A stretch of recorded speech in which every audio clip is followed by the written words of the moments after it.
Welcome to Farm Charm Chic. I'm Emily. Today's episode is a mega video full of spring and Easter shelf sitter DIY ideas. These are high-end and beautiful, and they are very easy to create. I hope that you enjoy this compilation. If you like crafting, DIYs, dupes, hacks, thrift flips, or just creating in general, I would love if you would consider subscribing. If you like any of today's projects, remember to hit that thumbs up, but let's go make some DIYs. This is a very cute frame from Target's Dollar Spot. However, if you look closely at it, the paint job on this is absolutely atrocious. It's very sloppy. It's very it's just not very good at all. So I feel like if you pick up this frame, you're going to want to give it a paint job.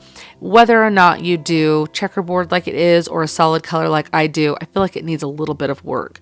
It's a very cute concept though. Now I'm using a sage color of chalk paint here. You can see how lightly this is going on. It is because the surface of this is very slippery. So I'm letting this scratch coat or base layer of paint dry. And then I'm going to be able to go in and get much better coverage with my second coat. So you can see here when I start to put this on, the coverage that you almost immediately get. I think I did one more coat after this. You just want to make sure it's completely covered, but that first layer is just going to be a very thin, just to kind of add some texture to it so it gives something else for the paint to grip onto. So I'm just going to dry this completely with my heat tool here. Now I love this color of green for spring this year. I just think it fits so well with that fresh feel. But when it dries, it is a little bit dark, but I wanted to kind of brighten this up a little bit. So I'm just using some white wax, and I believe this is Folk Arts white wax that I have here. Now I'm just putting this on with a chip brush here. And then once you let this or get this completely covered, you just go back in with a wet paper towel or a baby wipe and you'll wipe this back. And you'll see that it leaves that nice white wax in all of the little crevices or the textured areas. I personally felt like when I wiped it back a little too much for my taste. So I went back in with just what was left on my brush and just kind of swirled my brush around to brighten it up even more. Totally a matter of personal preference, how little or much you do this. Now, isn't this napkin absolutely beautiful? I picked this up at Home Goods this year, so you may be able to find it. And I'm just going to separate the layers from this. And in one napkin, you get 6 bunnies for DIYs. I mean, that's incredible.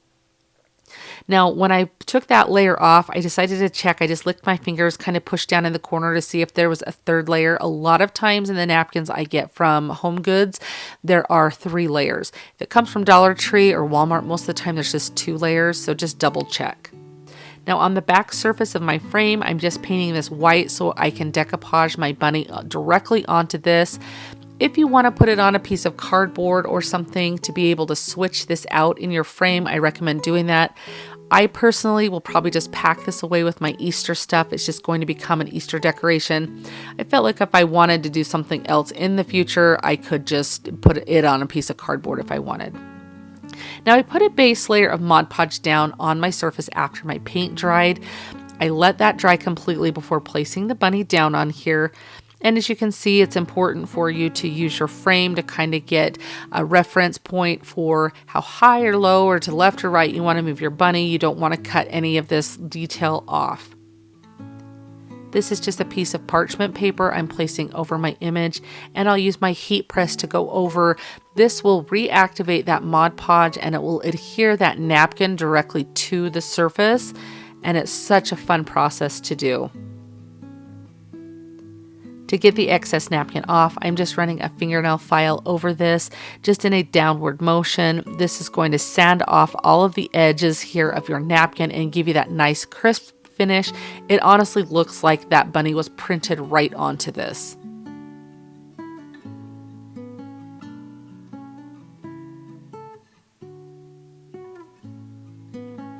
I think this turns out so beautiful. I love this. It's perfect to tuck into your Easter decor. Now, if you don't want to do the Mod Podge portion of this, maybe you have a darling pictures of some kids or grandkids in some Easter clothes or something, your Easter egg hunt that you want to place in this. Maybe you've got a postcard or a different printable. There's so many different endless possibilities. But when you see these frames for so inexpensive, it's so nice to pick them up, do a little makeover on them, and you've got a beautiful piece for your decor. What do you guys think of this one? I found this darling milk can at Dollar Tree. It was $3. It was at Christmas time. I'm hoping they have them for other seasons, but I wanted to give this a makeover. And so I tried to sand the letters off of there, but I quickly realized that this was like a raised vinyl sticker that was on there. So I just used my putty knife and my heat tool on some of those hard to get areas, and I was able to scrape off very nice and easy. It gives you a nice clean surface to work with, which is nice because I thought this was like embossed in the tin, but it wasn't. So once you get that off, you've got a nice blank surface to work with. Now I wanted to make this kind of Eastery or spring-like, so at first I had these little printouts that I had made. I can leave a link to those graphics down below. So I start out using one of those, but I'll show you why I changed my mind here. But this is just a pie crust mold from the baking section at my craft store, and I loved it because I thought I could make some air dry clay or resin trim. So I'm gonna try it out. I just put some cornstarch in my mold, and this is just some of the just regular air dry clay. You can pick this up at any craft store. Sometimes Dollar Tree even has it. But I just roll it out into a long kind of worm shape there that will fit, and I can just press it down into the mold, making sure that all of my clay gets down into all of the little surfaces. I just use my putty knife to scrape off any excess clay along the back. You can see there, and then I will just go through, make sure my clay is still pushed down into all the areas, and then smooth it out. And then I just flip the mold over, and using gravity, this is when using cornstarch really comes in handy, is it helps your clay pop right out of there. You can see how that came right out. And look at how cute this is. This is kind of what I was going for at first here, was making a little oval shape or an egg shape to kind of go over this design. So I did Mod Podge that design down onto my surface. And then using some glue, I'm just going to glue on the trim right around, kind of encasing that little design. You want to do this while your clay is still wet. That way you're able to manipulate it and kind of get it into the spots that you want. Now with my design, I needed a couple extra little pieces of the trim there, so I'm just cutting it down to size and fitting it in. So this is what it looks like here. This is after it sat for a minute. I kept looking at it, and I didn't know that I absolutely loved that design in there. I think I could do a different project, so my mind is kind of thinking what else I could do. So I'm going to get these other two little areas on here of this trim. It's kind of like a braided trim. Maybe it's lattice, I don't know. Anyhow, I'm just going to do the same process as I did with the little beaded trim. Just press my clay down into there, and I'm going to make another little area of trim to go around the rim of the milk can.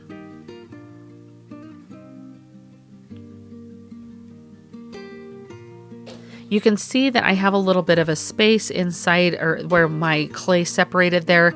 I just kind of will press it together. I add a little bit of clay to it to make it so it's a little bit thicker in that area. So hopefully I don't have any issues with breakage there.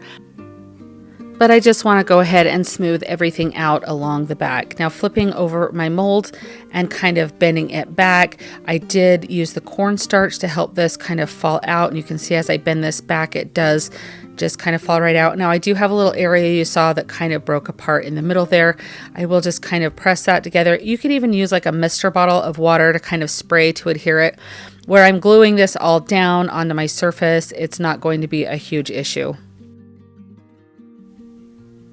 I am just using some wood glue. It is what I had on hand. I know some people will use, I believe Titebond is what it's called. If you have a preference when you're working with air dry clay of a type of glue, let me know down in the comments. But if you happen to have wood glue and that's what you've got on hand, it seems to work well, so I think you would be just fine. So I'm just going to lay this down around the rim of my milk can. I do set it upside down to help gravity so it doesn't slip down or anything. Now, after this had completely dried, I went in and painted it. I decided I did not love the picture in the middle. It just looked off to me. So I painted the entire can this eucalyptus color, it's almost like a duck egg color as well. And I'm going to change the picture in the middle. Now, was tissue paper that I had laid down there, and you can kind of see wrinkles from the tissue paper, which work really well with the design when I put some wax on this to kind of de-stress it. So I don't mind that. I just kind of had to embrace it and go with it at this point. I think it looks great. You'll have to let me know what you think. But sometimes you change your mind with projects, or you're just not feeling what it looks like, and you just kind of have to pivot and just kind of move forward. Now I got these stamps at Dollar Tree. They're beautiful. They're perfect for spring. I love birds and I love using them in my springtime crafts. So I'm just going to use these stamps and this ink to put a design here. I just think this turns out so cute and vintage. And then it has the word beautiful. Maybe not my first choice of words, but it's what I had a stamp for, and it fit in there. And so I went ahead and stamped that there as well.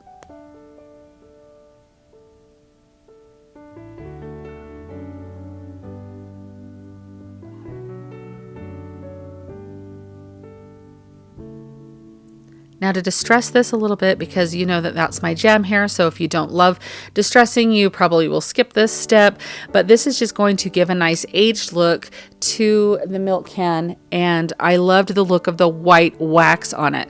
I felt like that's going to bring all of those raised areas. It's going to make them all have some depth and characterization to them. I put the wax all over the entire can, including just making sure it got in all the nooks and crannies of that trim that I put on, and then just wiped it back with a baby wipe. I am really pleased with how this turned out. I think it's so beautiful. It's perfect to put a little plant in like this. You could even put like a little bird nest on the top with some eggs, or even a cute little bird on it. I think that would tie that little bird on the front of it in. I just think this is so sweet and perfect for spring. What do you guys think of this? Do you like this? I think the techniques that were used in making this milk can, you could definitely use throughout any season for any style in your home. I picked up this charger at Hobby Lobby on clearance, and I also have this wooden egg shape that came from Dollar Tree. Really, any charger will work, but I really love the look of the wood behind this egg. Now, instead of placing it where you would normally place the one side up, like there's kind of a front and a back to the egg, I'm doing opposite of what you would think, and I'm placing the back side of the egg as the front because I like how it pops out against the charger a little better. Now I have all of these different Easter napkins. I picked these all up at a combination of TJ Maxx and Home Goods. I always get asked where I get my napkins, and those two places are my go-tos to look for fun napkins. Now I'm going to do some decoupage on this little egg. I thought it would be cute. I went through all my different Easter ones and I found this darling bunny. And I love this one because I love the contrast of the bunny color with that natural color of the wood of the charger. Now I'm cutting out my little napkin shape there, and then I'm going to paint my surface white because I want some of this is going to show through, and I want that to be a nice clean surface for my napkin to go onto. So after my paint is dry, I'm just putting on a layer of Mod Podge, and I'm just going a thin layer. You're going to let that dry completely. While that's drying, I'm going to get my design out of my napkin. Sometimes you're lucky enough you can just place your design on your napkin, sand off the edges, and you're good to go. But I kind of had to piece together a little bit here. Now look at this. This is such a trick that I want to show you guys a little hack here, as I'm trying to get this delicate little spot in between the ears here. So if you're ever wondering, you don't want to over tear, you want to be very precise. Okay, here it is. A pencil eraser. It is the best hack when you're trying to get that natural torn edge on a napkin or tissue paper when you're doing decoupaging. It gets into those little nooks and crannies, and it has that precision without the scissors that gives you that natural edge. So keep that in mind. A pencil eraser works great in those instances. So I'm just going around the ears very delicately here because I didn't want a lot of overhang of the white napkin. I just wanted it right up to my little bunny's ears.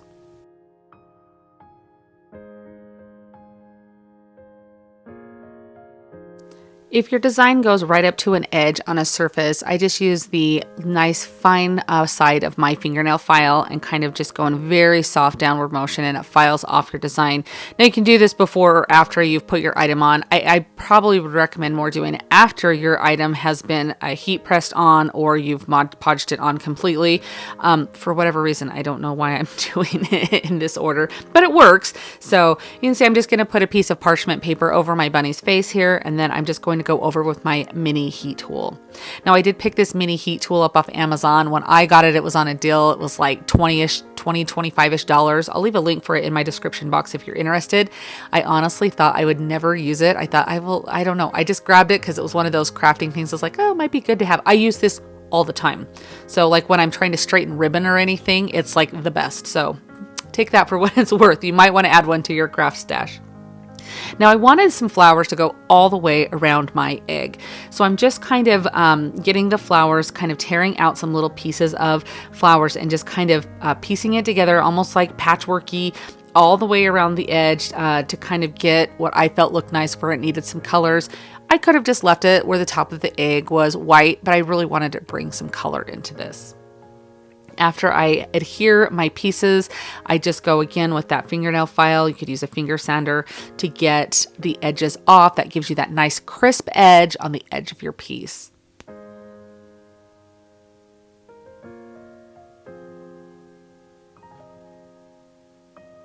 Once I have all of my pieces adhered on there with my heat press and the parchment paper, I'm just going to go over this with some Mod Podge to seal everything in. This is definitely a necessary step, so you don't want to skip it.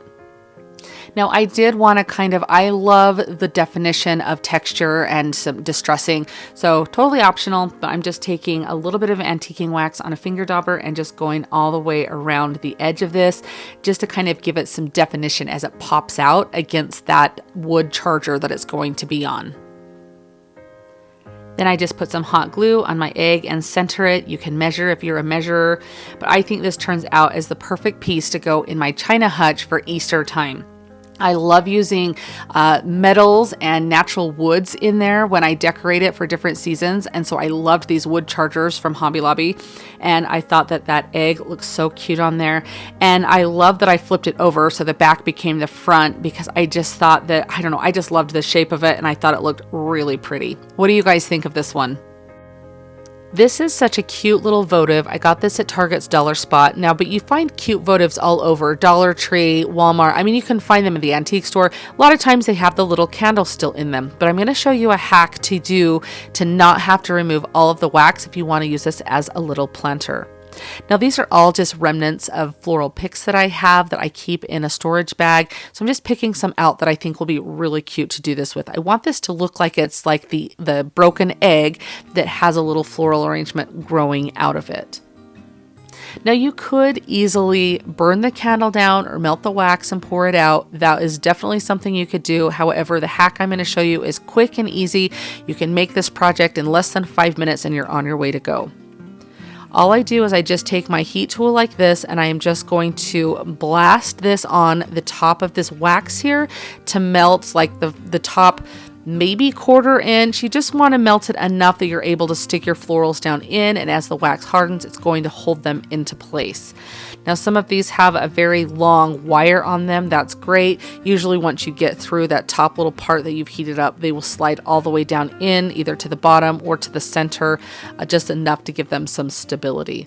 But I just go around placing my little pieces of picks here and there, just whatever I feel like looks good of something naturally growing out of a broken eggshell.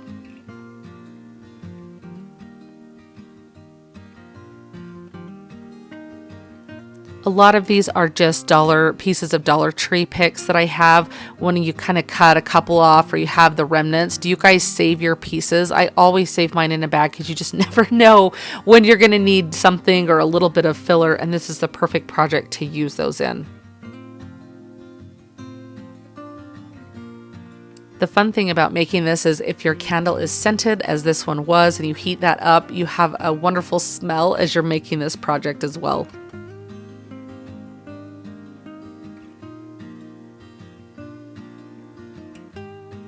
You do want to work fairly quickly because that wax will start to dry. The nice thing is it's just going to harden and hold all of these floral pieces in place where you've left them, so they're not going to fall out if it gets like tipped over or anything. If you ever want to remove the florals from it, just use your heat tool to blast that again and start to pull them out.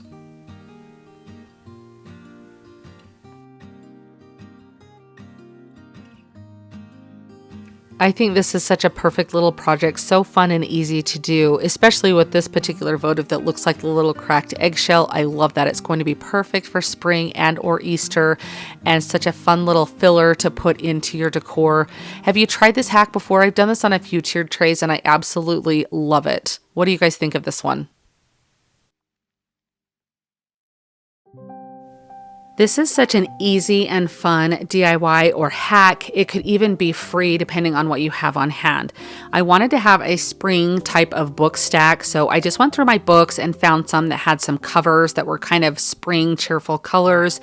And then I'm just taking some spring colored scrapbook paper to use to make little dust jackets for these books here for this book stack.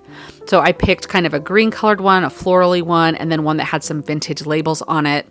I just kind of eyeballed where I wanted the paper to fit on my book and then just drew a straight line so I could have these be as straight as possible. Now when you're taping these on, all I use is just some Scotch tape. That way I can remove these. I can put the dust covers back on, put them back on my bookshelf when I'm done, or I can change these out for different seasons and have different types of scrapbook paper on them. This is such a fun little way to do this. Now your paper's not going to cover your entire book, and that is just fine because this is going to be stacked up one to another like the book, so you're not going to be able to see that the paper doesn't cover all the area of the book. Now, as you can see with this one, I kind of chose what design I wanted to show on the spine of the book, and then I just taped the paper accordingly, so that way when you see the spine of the book with that design on there, it's exactly what I want to have showing.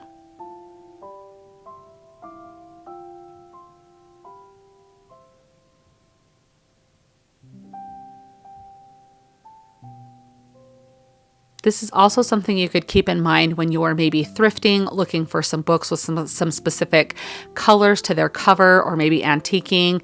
If you're anything like me, you may have a whole ton of books in your house that you could look for to do this with. I just found some that was like a gray color, a turquoise color, and a white color. Those were honestly like the most springy colors that I could find to use. I had one extra, but I ended up not using it because I liked the 3. But you could do a stack of 2, you could do a stack of 7 or 8, however many you wanted to use. You can see here the spine of mine, how they look. I think they look super cute, super springy and fresh. And then I'm just taking some ribbon to tie my book stack together.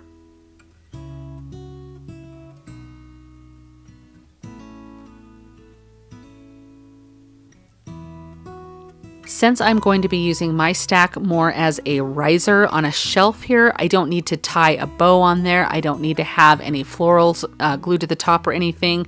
So I'm just gluing my ribbon down onto the scrapbook paper. That way, when it's time to remove the paper from these, the books are not damaged. You can return the dust covers, put them back on your bookshelf and move on, or you can easily change the ribbon or paper out for different seasons and different holidays.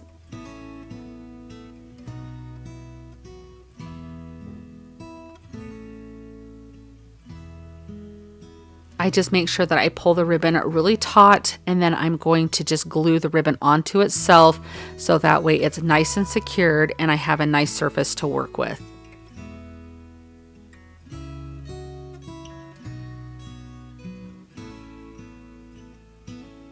So here's what it looks like from the top that you'll be able to see. So that top is completely covered there, and those are the spines of the books there.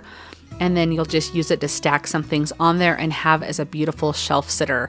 Such a fun and great hack. Again, you probably can just find supplies around your home that you have to do this with and make a beautiful stack for, like I said, you can use this for different seasons or different holidays. My mind is already going with ways to do this for like 4th of July or fall or Christmas, and just have a fun way to display these. What do you guys think of this hack? Do you like it? Are you going to try it? Speaking of books, I am always looking for book recommendations. If you have a book that you've read that you absolutely love, let me know down in the comments so me and other readers can look through the comments and find some good book recommendations. This darling bunny came from Target's Dollar Spot, and they had a bunch of different shapes and sizes of these bunnies. They were in gold or silver, so I picked some of these up, and I want to make a faux chocolate bunny. So I'm just removing the sticker from the bottom here, just using my heat tool to kind of heat up that adhesive so I can scrape it right off. That works great for these projects so you don't have that residue on there.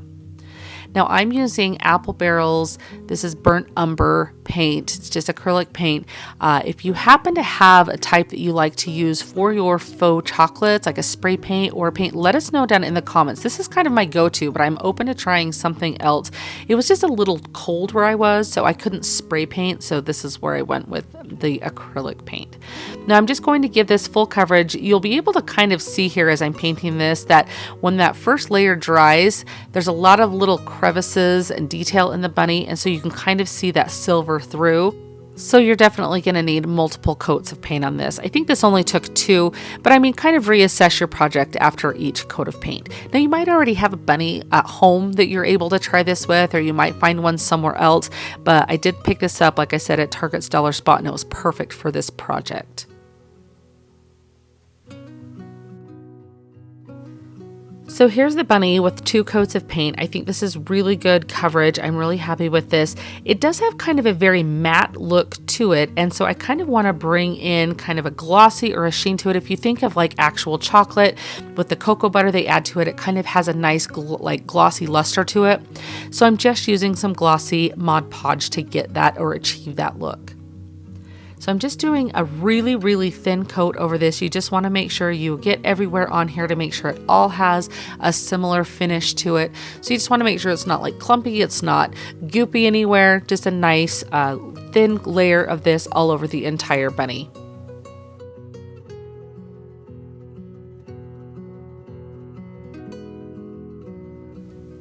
Now we need to embellish this, add a little bit of detail. It's just kind of flat the way that it's looking. It needed something else there to kind of help this pop when you're using in your decor. So I'm choosing to just use a ribbon around the neck. I had this darling pink gingham ribbon. When you see an actual chocolate bunny, they really do kind of put like, I mean, it's in chocolate, of course, but like a pink or a blue or yellow bow or something around its neck. So I feel like this is a fun way to bring whatever colors you're using for Easter to bring it into your decor. Here's the bunny all the way done. I think this is absolutely darling.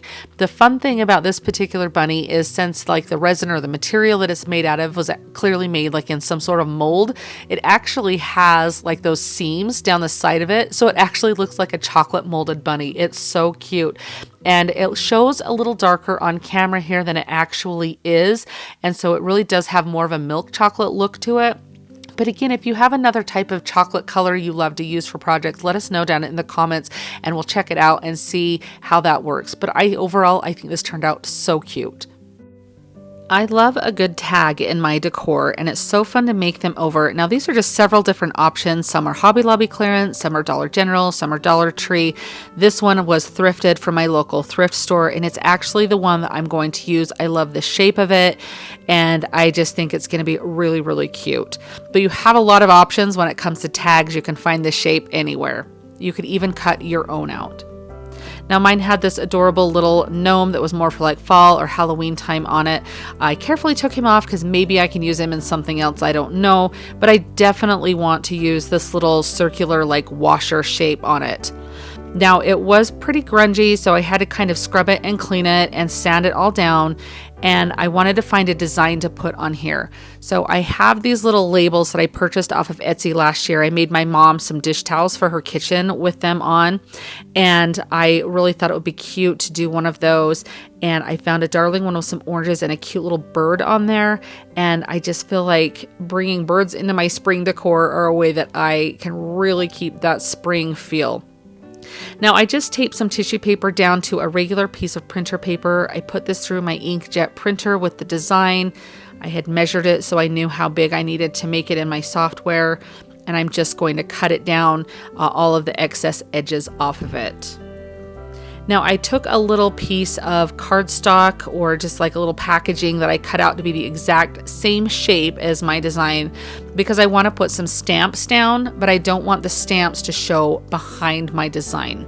So I'll kind of show you what I'm doing here.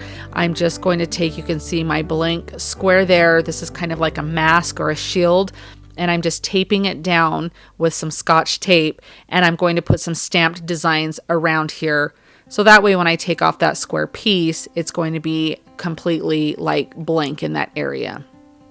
If that doesn't make any sense, just keep watching. I promise you'll see exactly what I'm doing. So I remove my stamp here, and just be careful when you're using stamps and you have a mask or shield like this that you're making sure to push down really well on the area right around the edge of your mask. That way you can get your stamp design right up to the edge. So I'm using a couple of different bird shapes and a couple of different floral shapes on here. And I just go around, and there's no rhyme or reason to this. I'm just seeing where there's an open space, where it looks good, using like half a little bit of a design on a corner or an edge. I wanted this to almost look like toile or a stencil or something, just kind of a fun little background.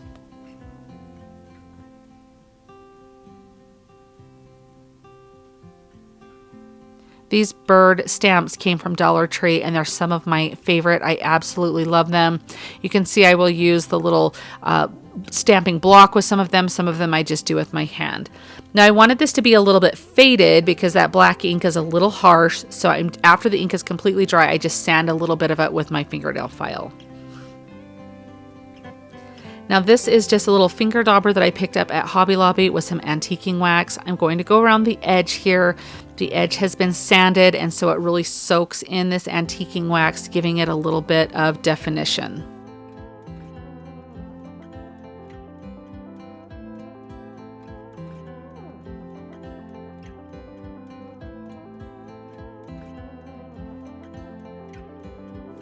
I made sure to do the sides as well because I think eventually I'll put another design on the back of this so it could be a dual purpose DIY, but I just wanted to make sure that from the side angles that you saw it was all cohesive.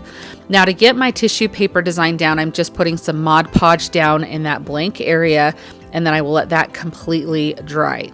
Now while the Mod Podge is drying, I'm just going to put a little bit of antiquing wax on that little washer. I think that is such a fun element to have. If you don't have like a little wood cutout one like I have, an actual washer I think would be really cute on there. Now I'm going to set my design down over that square that's completely blank because this tissue paper is really thin. So if I had put that stamp all over, it would have really kind of muddled up that design there. So I just wanted to make sure that was totally blank behind that. And I'm putting some parchment paper over that tissue paper and just using my mini press to reactivate that Mod Podge. And that's going to get your design on there beautifully, no wrinkles or anything. To seal it all in, I'll just go over with a little bit of Mod Podge and just lightly going over, making sure that this is sealing my ink in, as well as covering and sealing in that tissue paper.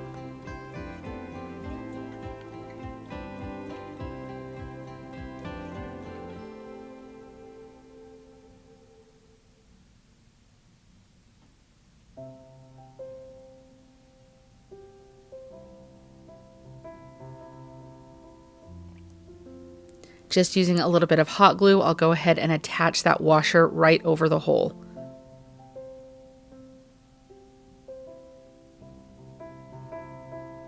Now I have some thicker twine here. I really like the look of the thicker twine with this thicker chunky tag.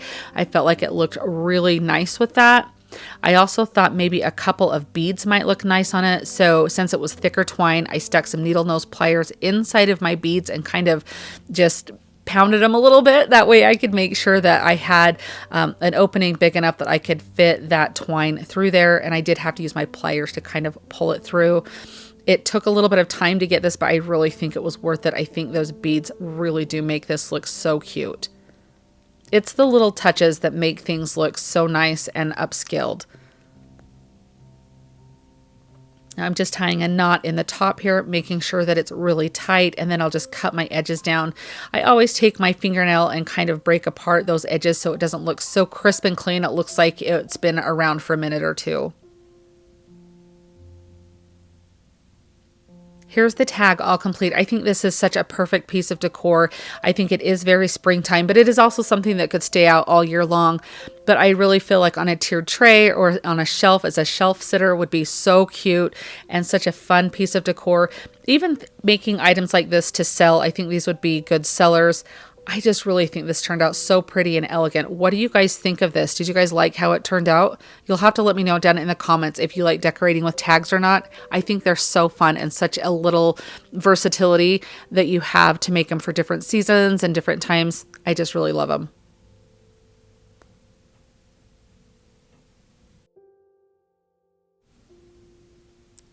I have these styrofoam eggs and I thought it would be really fun to make some egg topiaries. Now I'm just showing you that there's all sorts of different sizes that you can come up with.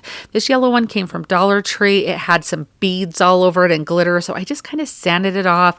My other ones came from the craft store, but anyway, you can get your hands on some different sizes of eggs. Will be great for this DIY. I want to make some egg topiaries. I thought this would be so fun. I made a moss egg in one of my last videos. You guys loved it, so this was just kind of taking it and doing something a little different. So each of these eggs is just getting a coat of sage green chalk paint. That is just so you don't see any of the styrofoam underneath the moss after we glue that onto each of these. It's just such a necessary step. Now this is just some reindeer moss. You can pick this up at Dollar Tree or any floral section of a craft store. I'm just going to cut mine into some little pieces. And as I was doing that, it was super, super dry, which happens sometimes. Reindeer moss has kind of a buoyancy to it, like kind of spongy feel. And sometimes if it's crisp, you just need to mist it a little bit with your mister bottle. You don't want to totally saturate it, but it's going to kind of alleviate that crunchiness and give you that nice bouncy feeling that the reindeer moss is supposed to have. After I do that, I'm just going to chop this up into such little teeny pieces and then just start gluing it on. This is a little bit time consuming, but it is such an easy project to do. It does use a little bit of hot glue, so just make sure you've got like a nice fresh pack of hot glue sticks when you're doing this. But you're just going to work in sections, putting some glue onto your egg and then just kind of bouncing it down into your reindeer moss. Just be really careful when using your hands that you're not going to burn them because that hot glue can kind of seep through that reindeer moss. So just make sure when you go to kind of push things down with your hand, you've let it maybe sit for a minute or two. And that way you're not going to get the super hot glue. So you can see just working in sections. I'll just fill in a little section and then kind of fill it in with the glue. And then I'll just bounce that down into, and it picks it right up. So you just want to continue this step with all of the eggs until they're completely covered in moss. Sometimes you may need to take a little bit of time and do a little bit of like trimming on your egg, like give it a little bit of a haircut. It starts to look kind of shaggy. And so I just take my scissors and just kind of working from the base along the shape of the egg, just kind of work my way up to the top. It just depends on how like organic you want these or how shaggy you want them. I'm just taking a couple of terracotta pots and just dry brushing some white paint to brighten them up. I like the way that looks. That kind of matches my decor, but whatever pots you had would work fine. Now I am just putting a dowel into the egg here. That's what I'm going to use. I did put some pool noodles or styrofoam, whatever you have, use that in the base of your pot. And then a dowel is what I'm using to kind of glue that down in and get that stuck down into that. Now you can see those little sticks I have in the center of my screen. That was a bunch of grapevine sticks that I purchased at Hobby Lobby. I'm going to try and make these look like they are the trunks of like the little topiary, little branches. So hopefully it turns out really good. I actually like the way it ends up looking, but you could just use just a simple dowel painted or a stick from your yard or something. Make it as personable as you want to, or as like however matches your style. So you can see I did poke a hole with the dowel, and I'm just going to get a couple of sticks and then match them up. I wanted the straighter sticks kind of all lined up together so that way they weren't going like several different directions. You can see I'm just going to kind of stick those down in, and then I'll trim them off where I feel is a good spot to trim them.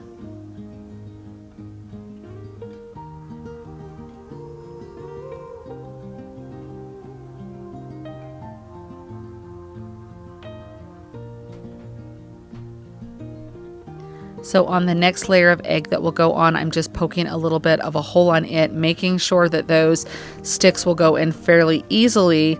And then I'll use some hot glue to make sure that that egg will stay and it's not going to go anywhere or anything like that.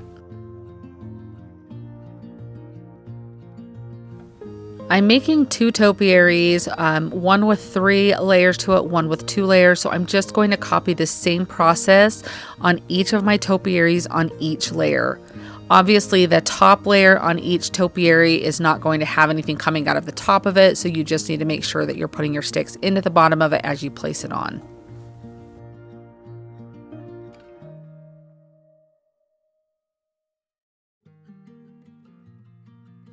One thing you can do is place a little bit of Spanish moss. I do have my eggs fit securely onto the pot, so they're not raised up, but you could do that. You just want to make sure you're not going to be able to see, especially where my pool noodles are bright blue. I don't want to see those, so that's one reason I covered them in the Spanish moss. Now here's where I'm securing my base egg to the terracotta pot. But again, if there was any like openings or gaps or anything, I would not want to see that blue pool noodle.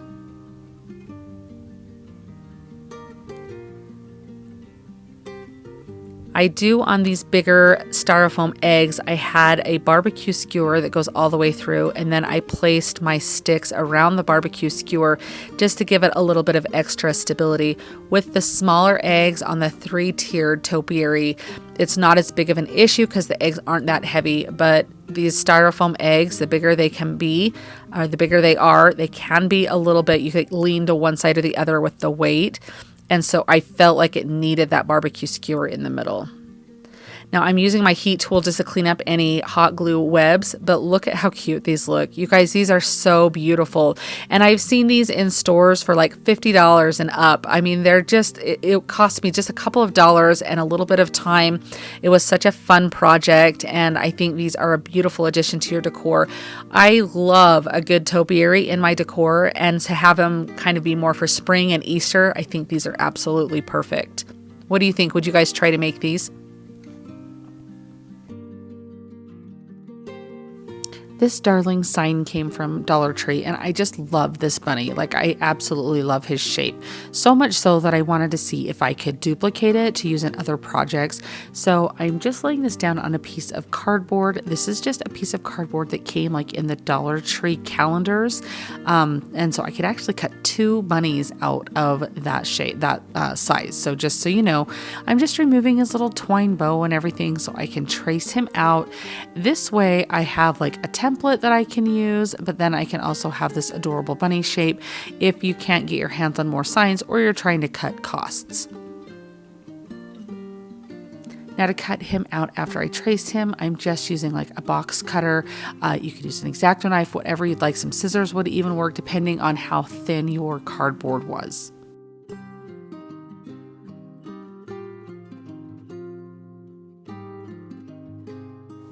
I'm just picking out a cute piece of scrapbook paper for my bunny. Now you're going to want to put a piece on the front and on the back. So depending on if you want to do the same or change it up, that's totally up to you. Just keep in mind you'll want to position your bunny in the right direction to be able to cut that out so you'll have it fit each side. Now when I cut this one out, I kind of bubble cut it a little bit, meaning that I leave just a little bit of an overhang on the bunny. So when I glue it down, I have plenty of room for my paper. Now I'm showing you here that I did paint. I was nervous how if the cardboard would show through that paper. So I did paint my bunny white. I don't think this was 100% necessary. I'm just showing you that I did that, but you could skip that step. Now I'm just putting some of my glue stick down here on my bunny form here, and then I will just kind of lay that paper down over this. I work in sections so I don't have any of the glue dry on me. I'm a big fan of the Elmer's Purple School glue stick. I've never had any problem with projects lifting or having it not bond or adhere, so I love this glue.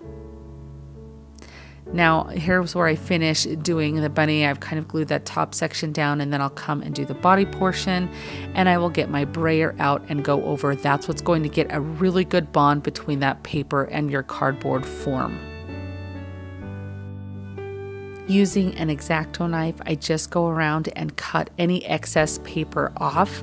If this was just my normal chipboard form from Dollar Tree, I would just go ahead and sand with my fingernail file or like a finger sander to get the excess paper off. However, since it's cardboard, I did not want to compromise any of the edge of that cardboard. I'm just trying to cut costs and just kind of come up with a different way to do this. I think foam core board would work well for this project as well if you don't happen to have any cardboard, but either would work fine. So now I'm just doing the same thing on the other side of the bunny, same process to get the paper on that side.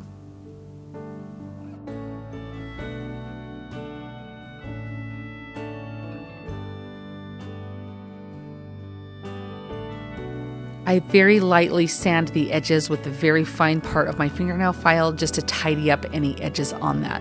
Now this is me spritzing this. This is a little bit of like coffee grounds with some water in a little spray bottle to kind of give some little splotches, kind of aging this. I'm kind of indifferent to how it turns out, so it's something if you want to take the time to do that, just kind of showing you what it looks like, you can determine whether or not you like that. This is just me taking a little finger dauber and some antiquing ink and going over the edge just to kind of disguise any paper that might be showing. And then I also will stain with some antiquing wax, just a barbecue skewer. That's what we're going to use to stick our bunny in its pot. Now you can determine which pot you want to use. Maybe you've already got something really cute. This is just like a peat pot, and I have some plaster of Paris that I mixed up in the bottom of it that's dry, putting some joint compound or something, just some marbles, something to add some weight to the base of this. And then some styrofoam or pool noodles, whatever you have will work.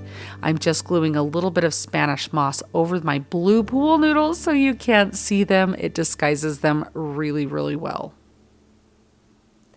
Now I could leave this pot as is, but I love to kind of have things look aged or distressed. So you could add some decoupage napkins to this. You could just leave it plain. I'm just taking a little bit of white paint and dry brushing over this to brighten it up. Those peat pots have such beautiful texture on them, so I love to kind of showcase that. Now this is just a pack of a couple of bird nests that I picked up on my craft store. I'm just going to glue it on the top, and I felt like it was so dark with the dark brown that I wanted to add a little bit of reindeer moss in it to kind of brighten it up a little bit and add a little bit more of like bedding to tuck my little eggs into.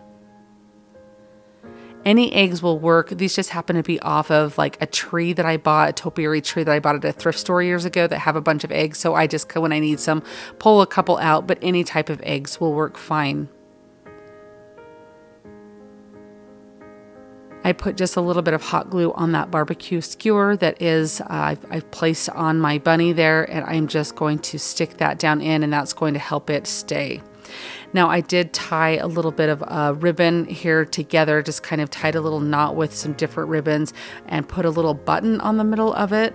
That's just going to add a little bit of embellishment on it. I thought it was really cute. You could even do something around the bunny's neck if you wanted to, or up maybe by the ear, put a cute little flower. But I think this turns out so cute. It's so beautiful for Easter, and I really did try to work with what I had, cut my costs down. I love the shape of this bunny, and I'm so excited to be able to still have my original piece from Dollar Tree to use as a template so I can have this shape for more, because I think it's just so cute. What do you guys think of this one? While going through Target's Dollar Spot, they had these darling ceramic eggs, lots of different colors of them, and these beautiful little egg cups. And I thought they were so cute. I ended up only using one egg for the DIY. I did pick up a couple, but I ended up not using them. So it's up to you on what you decide to do. Maybe you've already got some cute little eggs at home you would like to use. So I'm just going to take the sticker off the bottom of this pink egg and use it with the green egg cup. I thought those colors contrasted beautifully. It did take me a minute and a Cricut tool to be able to get this sticker off the bottom, however, so sometimes it takes a little bit of work to get things the way that you want them.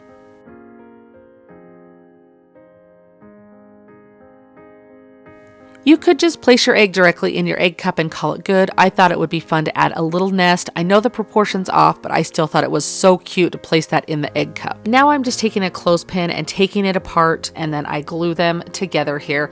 We're going to make some carrots to stick inside of this. So I'm just gluing them together to make that carrot shape, and then just take your favorite color of orange paint. You might have some left over from your fall DIYs. It's perfect to pull it back out for spring. I love decorating with that carrot pop of orange in the springtime. Now at the top of our carrot, I get some little Spanish moss, and I'm just going to trim this up into just some little bits and pieces. You don't have to do this step, but I really like the texture that it adds to the carrots.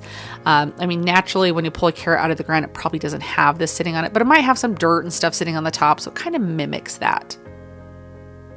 But just with some hot glue that I put at the top of the carrot, I'm just kind of going to dip my carrot down into that. Just push some more or less, however you want on there. I just like to have it really fine so it's not totally out of control. Now this is some boxwood from Walmart. I'm just taking a couple of pieces of these. You can see I just broke off 3 little sprigs to put as my carrot greenery. So I'm just going to glue those onto the back. At the beginning of the season, I actually made several of these carrots that I have to use in different pieces of my decor. I've used them in a bunch. So make as many as you want. I think if you're making some, make a handful of them. I end up only using 3 in this project. I placed just a little bit of Spanish moss down inside that blue egg cup. I thought that the blue and the orange was such a beautiful contrast here, and I really loved that. The Spanish moss just helps kind of hold them in place, like maybe they're planted in the ground. But here are the 2 egg cups together. Do you like one better than the other? They're both so cute to have on a tiered tray because it really just brings a little bit of different variety in and just kind of like a nice little filler piece. I think this is such a great hack if you find these little egg cups. If you can't find the egg cups, I think some little terracotta pots or some little peat pots would also be really cute. I have this little house shape that I picked up on clearance at a little store we have here in town. Now I know, and look, it was like $1.20 or something like that. It was normally $8. So I got a pretty good deal on it, but you can find these house shapes at Dollar Tree. You can cut your own out of wood, thrifted, lots of fun places. But I do love having these little houses. They're so popular in your decor, and I think that they're just kind of a fun little shelf sitter, a little addition to add. So I'm just going to take off the tags on the back, and then the front had this cute little dog on it. It was, more for like a dog lover. Have this be a lesson to you though, to check those sections of the clearance areas. And even though maybe you don't have a dog or you don't need something that says how much you love your dog, it's a perfect shape to make into something new. Now I picked up this stencil at Hobby Lobby. You could see I got it for 90% off. It was 22 cents. I love to look for stencils because it's so fun to use them in different things of decor. So I'm just kind of trying to fit this on a little ski wampus on my house here. I did give a fresh coat of paint to the house, so I was working with a nice crisp surface. And then I picked a nice blue color. I felt like this is going to match my home. I just love a good blue and white stencil job. And so I'm just going to pounce up and down with my stencil brush. Some people mentioned swirling motion would work well. This was a very delicate stencil, so I did just kind of stick with the pouncing up and down. But just holding it with my fingers, it didn't have to be perfect because I'm going to distress this pretty good, but I wanted it to be as good a job as I could do.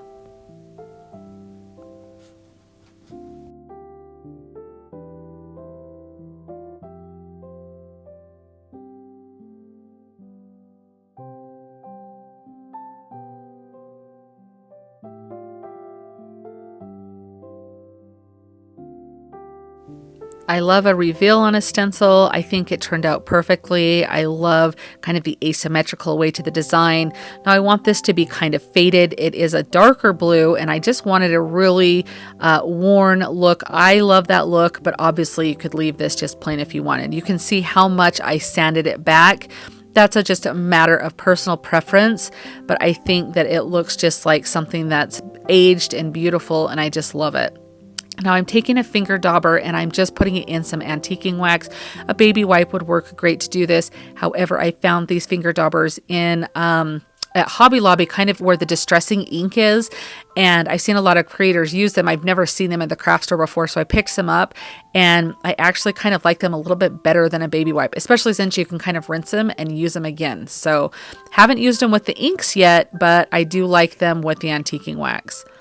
And I think that using the antiquing wax around the edge is just going to give this a little bit of definition and add another layer of some character to this piece.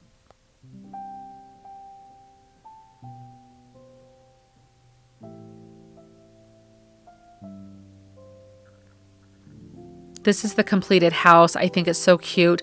I contemplated putting like a little hole in it for like a bird house, but I ultimately decided not to. I just thought the simplicity of the piece to use in your decor was so nice the way that it was.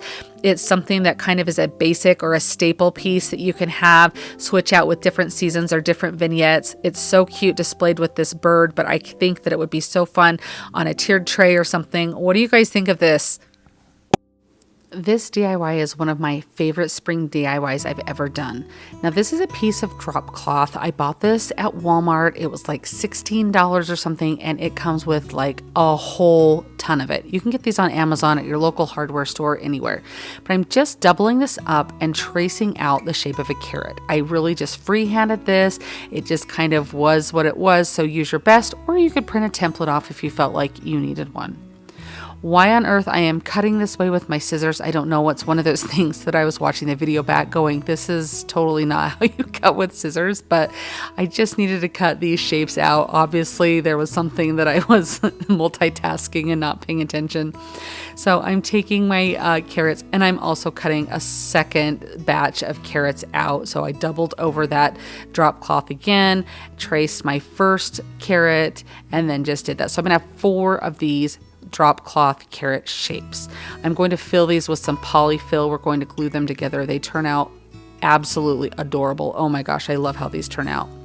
So I took my carrots forms and just placed them out. So that way I'm going to glue the 2 pieces together. So I just want to make sure that the outside portion is painted the carrot color. This is just a pumpkin color of chalk paint. You could do this as heavy of coat of paint that you wanted, or light. I think either way is going to be really pretty depending on how primitive or distressed you want these. So I was just showing you there how they all looked once they dried. Since it is drop cloth you're working with, it does fray quite a bit. So I'm just going to take my fingernail file and sand down a little bit to kind of reduce the fraying on there as I work with it. Now this is just a stamp with some script on it. I don't know what it says. I don't even think that it's in English, to be totally honest with you. It's just a stamp I picked up at Hobby Lobby, but I've seen some script stamps at Dollar Tree. You might already have something. But this ink pad is also just like a $2 ink pad that I picked up at Hobby Lobby, and it seems to work great for these projects. So I'm just going to kind of go all the way down each side of my carrot, stamping this script design on there. I kind of push the stamp down. This one I'm pushing the fabric into the stamp to kind of go back and get some spots that the stamp didn't transfer. You're going for a very rustic look with this, so it does not need to be perfect, and it's totally fine that some areas show up better than others. Some are darker than others. It just adds to the character of your carrots.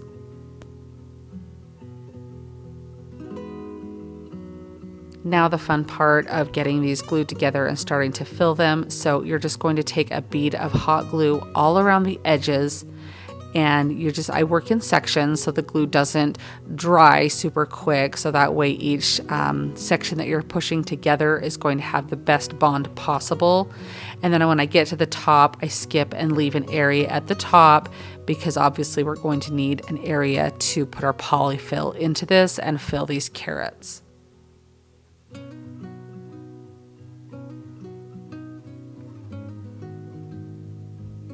I'm going to do the exact same thing on the other carrot as well, just taking that bead of glue right along the edge.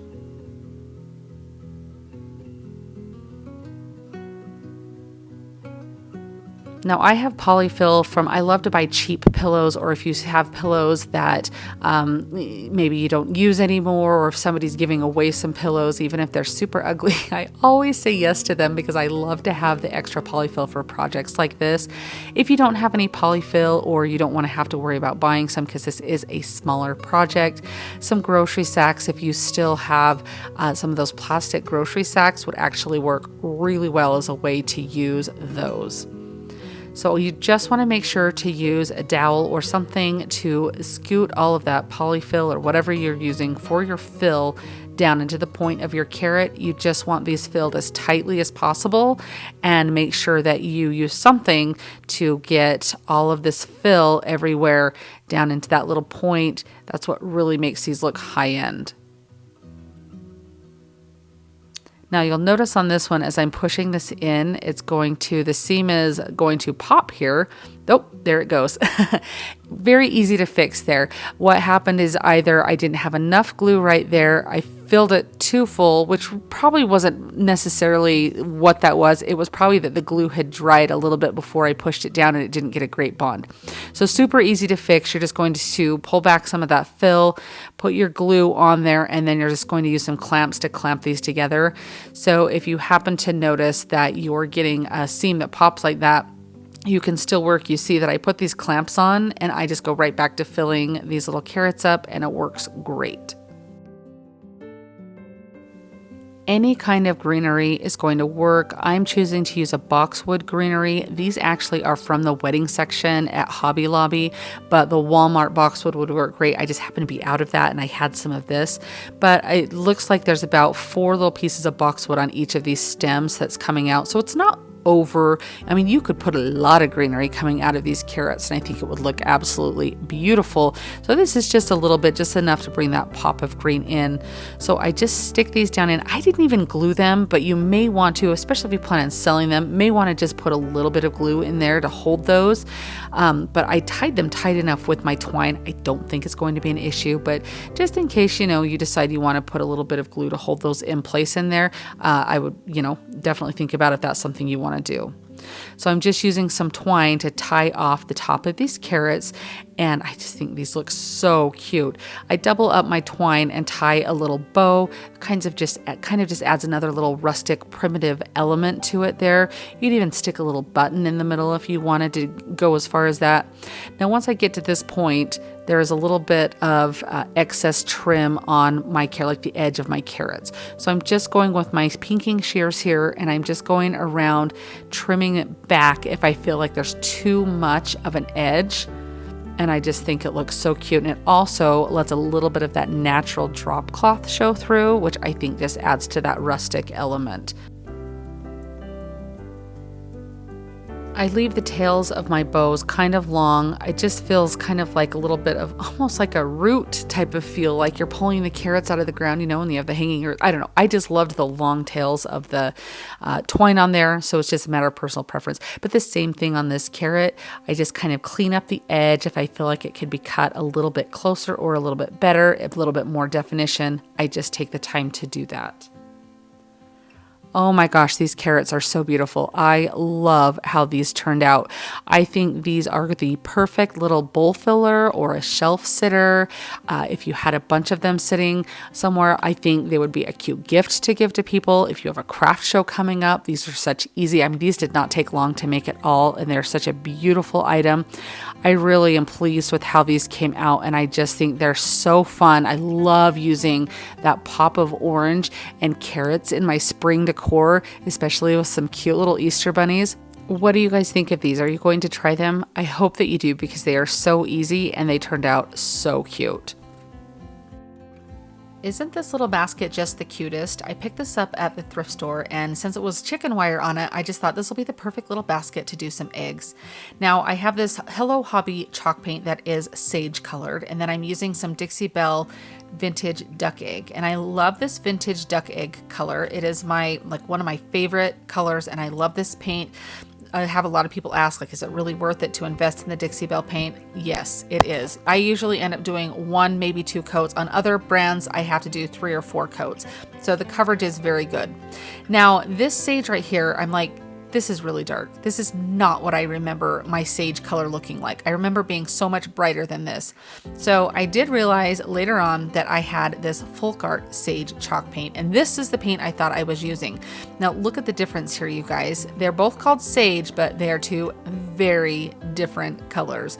So this is the color I love. I feel like this color is close to the vintage duck egg, but obviously a little brighter, a little more green tones to it. So if you don't want to invest in the Dixie Belle, the Folk Art Sage is a very close kind of match, or in the same ballpark. Now I'm just taking some antique wax here and a stencil brush, and I'm going to speckle these eggs here. And if you have a toothbrush or like a wire brush or something really stiff bristles on it, that's probably the better route to go. This still did have a little bit stiffer bristles than just a normal brush, but it took a little bit more effort than I would have liked to have gotten the speckles on here. I love the color of these eggs. We've had chickens before that have laid eggs in this kind of colors, and these totally look like eggs we would have gotten from them. Now, while the antique wax was still wet, I came in and I sprayed them with a little bit of water. I'm not sure I would do this again. I was kind of just going for like a vintage. I saw a picture on Pinterest with some eggs that looked like maybe that's what they had done. So I did that, just kind of made the little specks kind of run and kind of things on there, which is kind of the look I was going for, but it definitely is not necessary. Now I'm taking some moss here to put into the bottom of this cute little basket, and Spanish moss would work fine as well. However, as I place this in here and I go to lift this up, I'm like, oh, that moss is getting everywhere because the bottom of this basket is totally open. So I just am cutting some craft paper here, and then I'm just kind of using my craft stick here to press it down into the bottom. It's kind of just really just making it stick firm to those like the chicken wire, and that way when I put this in, it's not going to come out of the bottom. Now it could possibly still come out of the sides a little bit because those I left open, but the bottom is completely covered with that craft paper. So now that my eggs are dried, I'm just going to arrange them here in this cute little basket, and I have 3 of one color and 2 of another. I don't know that 6 eggs would have fit very comfortably in here. Usually you see eggs in like 6 or 12, I know. I felt like 4 was too few though. When I was kind of testing this out, I was like, I don't love that. So I went with 5, and this is how I arranged them. So I probably could have had another one and set on the top there, but I didn't have another blank egg to paint. So I kind of just went with what I had. I did grab a little bit of Spanish moss to tuck in between the eggs to kind of fill in that little like empty gaps there. I really do feel like the Spanish moss looks like a nest, and so I felt like it kind of worked with the eggs here, so it's just being tucked in. So totally optional, but it really did just kind of add another textural element to it. Now I thought it would be fun to make a little tag to go on here that said eggs, and so I'm just taking a tag. I buy these just in packages like at the craft store, but you could cut them out of paper. You could, you know, make your own, but I'm just aging it. So I'm just wrinkling it. You can kind of see with my nails, I'm kind of just bending it, going back and forth. I just want to have this have like a very weathered look. Like maybe this egg basket has been used for years and this tag has been on there for years, and they just fill it with fresh eggs every day. You guys know I love to make up stories behind my projects. It really kind of helps you decide where you want to take your project. Now this is some aging ink here, or distressing ink. I think it's Tim Holtz, I think is the brand on it. And I did just buy this at Joann's, but they have a whole line of it at Michael's and at Hobby Lobby. And so it's kind of fun to use. Now you're supposed to use that little dauber to do this, but honestly, I feel like I get a better covering to my liking if I just spread the ink directly onto my surface like I am here. So just know that you do have the option to use that little dauber. It comes with some little like ends that you can take off so you can use the different colors. Now I've got this all like it's tea stained almost, and I'm going to go over with a darker color, and you can kind of see that all of those little ridges of the creases that we made, it's going to pick up this darker color, and I'm just lightly spreading this over the tag, and that's going to make all of those little wrinkles show up. Now these are from Dollar Tree, and I've had these for quite some time and I've never used them, but it's just some rub-on transfers with some different letters. And so I thought, well, I've got the whole alphabet here. It'll be kind of fun to try this. So you just do it 1 letter at a time, and then you just kind of scratch it off. I've even seen people use a pencil and they color over the letter with the pencil on the back side, and that transfers it. I'm just using like my little rubbing stick that I have here, like a craft stick would work fine. And then you just want to keep it in place and lift it up. Make sure that you've got your whole thing transferred there before you totally lift it off. And so I just go through and I got the E there, and I do 2 G's and then another S. Make sure when you're doing an alphabet though that you have enough letters. I panicked for a minute going, wait, I need another G, but there is 2 sets of alphabets on this particular rub-on transfer.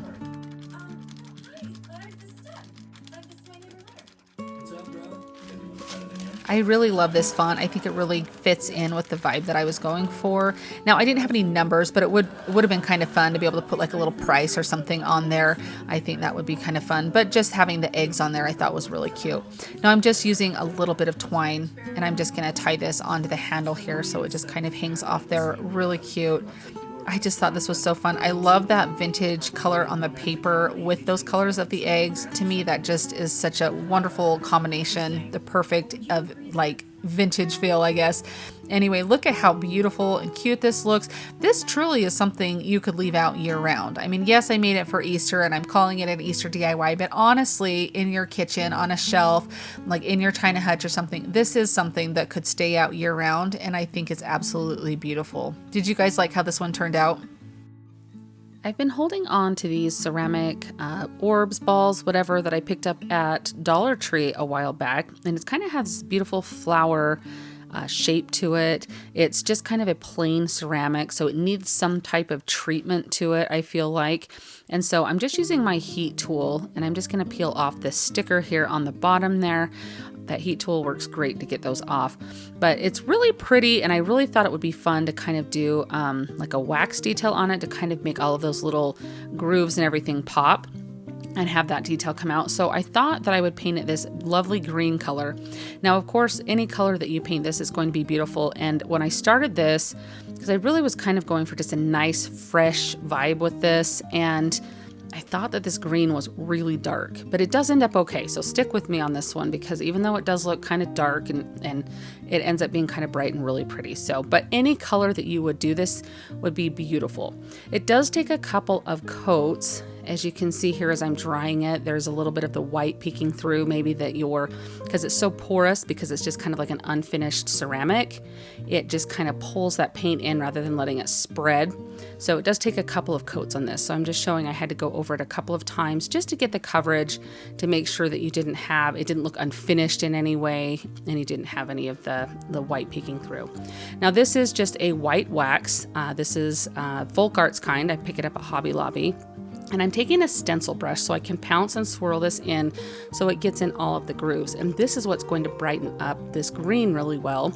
So I just, as you can see, go around and just swirl it. You can be kind of heavy-handed with this if you want, because it smears and spreads very lovely, very easily all around. So a little does go a long way, but you can be generous. You don't need to be like worried about being too heavy-handed, because we're gonna wipe most of it off.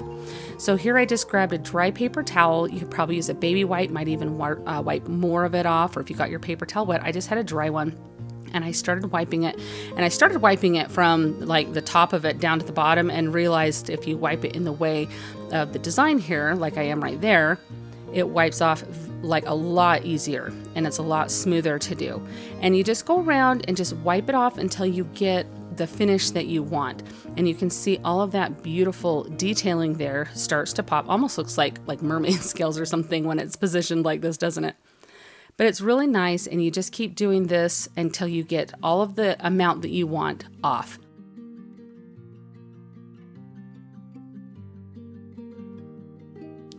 Now you can see how clean and crisp this is looking. It's starting to show those little details and that embellishment so beautifully.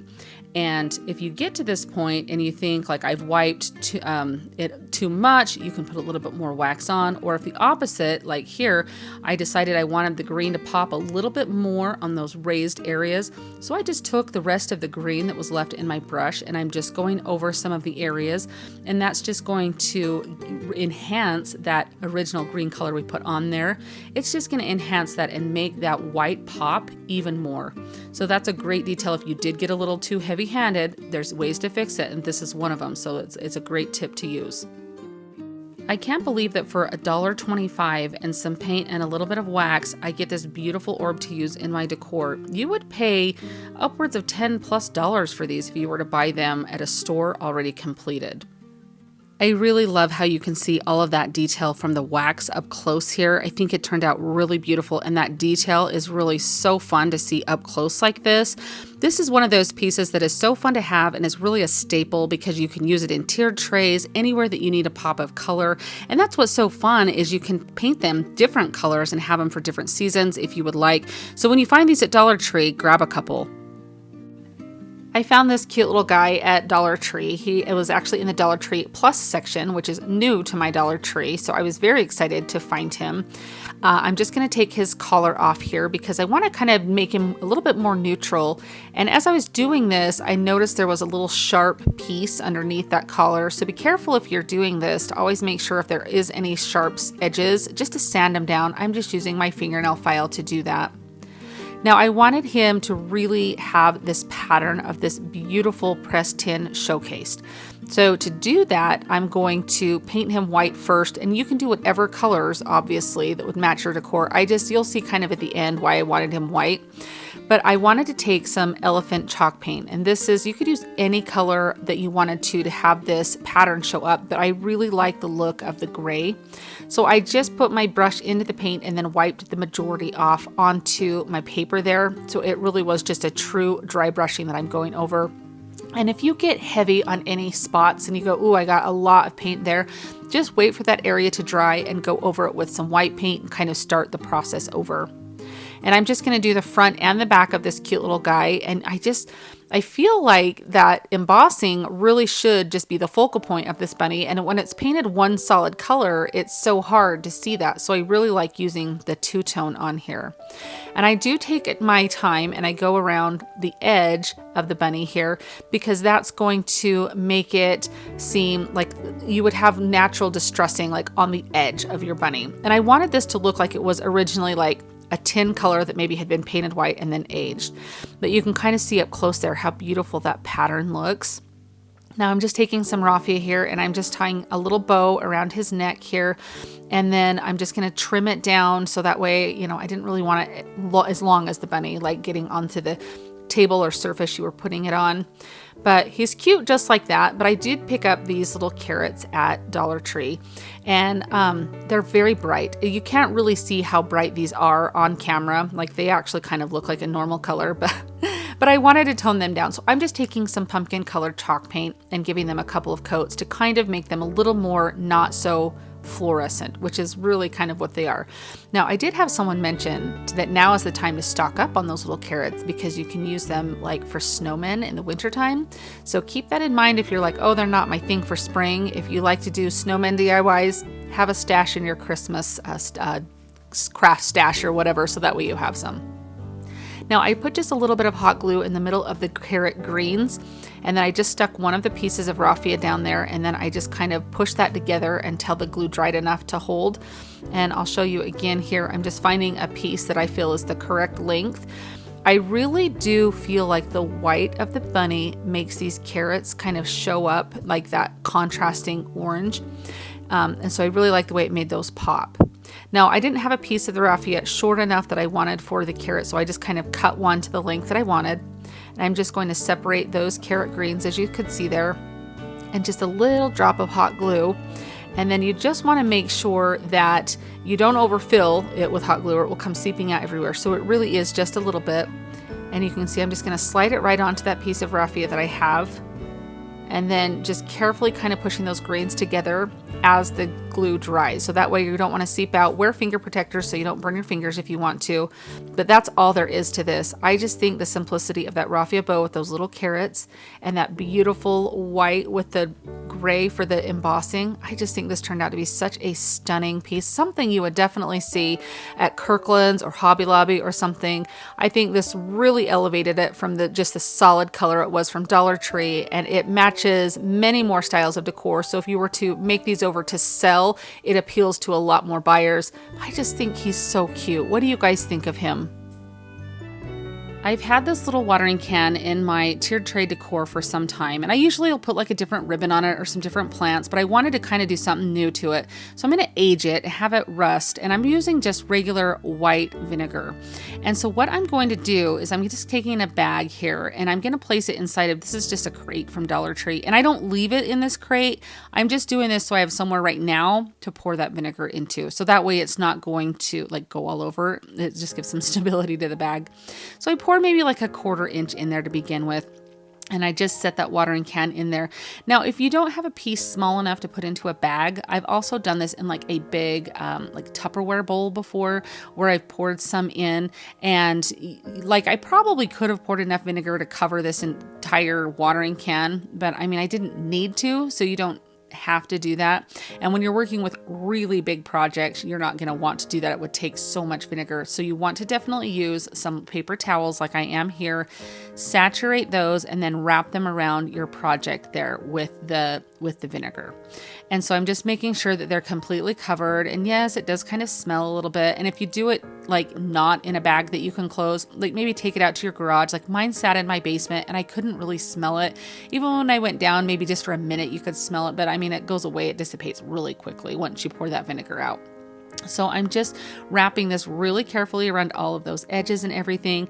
I even take a little more vinegar and I just pour that in. I pour it kind of more inside the watering can. I don't know why I felt like I needed to rust the inside of the watering can since you're not going to see it. But you know, who knows why we do some of the things. We just do it because it feels good, I guess, or we just think like, oh, I'll do this. Anyway, just to give you a frame of reference, I did this at night. It was probably about 10 o'clock at night when I did all of this. And then it was probably about noon the next day when I came back. And so I'm just going, that just gives you, so that way you can kind of tell.